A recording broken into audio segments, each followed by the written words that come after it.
afternoon from the sports desk. So the country has been experiencing rolling blackouts for a very long time now, but sports has not been badly impacted, especially 2010 World Cup stadia. FNB Stadium is no different and is expected to host Bafana Bafana in the Africa Cup of Nations qualifiers from June.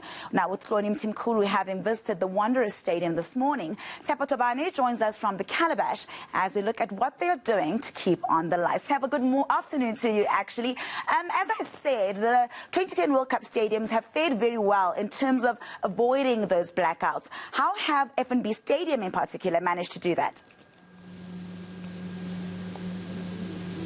Afternoon, Nandi. As you correctly said, we are continuing with our rolling coverage into the South African electricity crisis.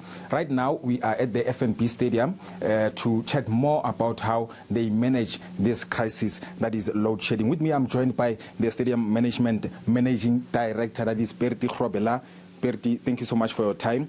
I mean, I'm sure you are also frustrated, like the rest of us in the country, about load shedding.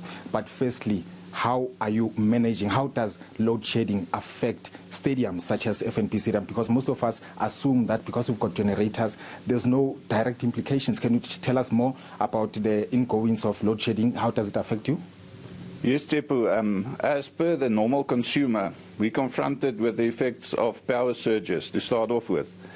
In a normal household, you've got a fridge and a freezer and your electrical equipment. That is amplified in a venue of this magnitude to 200 fridges. We've got water pumps, and the power surges definitely got an impact on your AV system, your IT system, the pump. So that, from a maintenance perspective, that is the first issue. The next is the unplanned power surges and load shedding. In the planning of events, we've all seen some rugby matches now. Last week where there was a blackout during the match. We saw the match abroad, the CAF fixture. So it's a concern. We've got cooperation from City Power and from Eskom in our planning committee meetings. And I must say they assist in the planning processes, but from time to time it does occur that there's a sudden surge.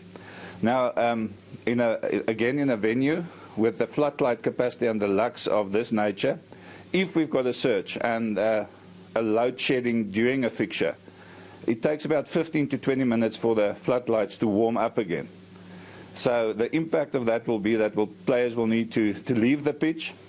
The generators will go on automatically, but the lights will need to warm up. The third aspect is costing. Remember, we on what they call the maximum demand billing principle. So the easiest way to explain that is in month February you've got a derby, and there's obviously a high demand because all the suites are open, fridges run, floodlights to the maximum. You get billed on that demand spike for the remainder of the 12-month period. So for instance, during the initial lockdown in 2019, we had the derby in February 2019. We got billed at that rate for a year period. So the bill for the derby we got tendered with and had to pay for a 12-month period. Okay, Perti, because of time, we have to leave it there. Nandi, you can hear frustrations. I mean, not only ordinary South Africans, but also the sporting codes are suffering from the continuous rolling blackouts. Yeah, very interesting to hear, Tshepo, the ins and outs of what it actually takes to keep a stadium's lights on. Okay, we're going to leave it there. That's Tshepo Thobane live from the FNB Stadium in Nasrec. All right, that's all the sports for the moment. Let's take a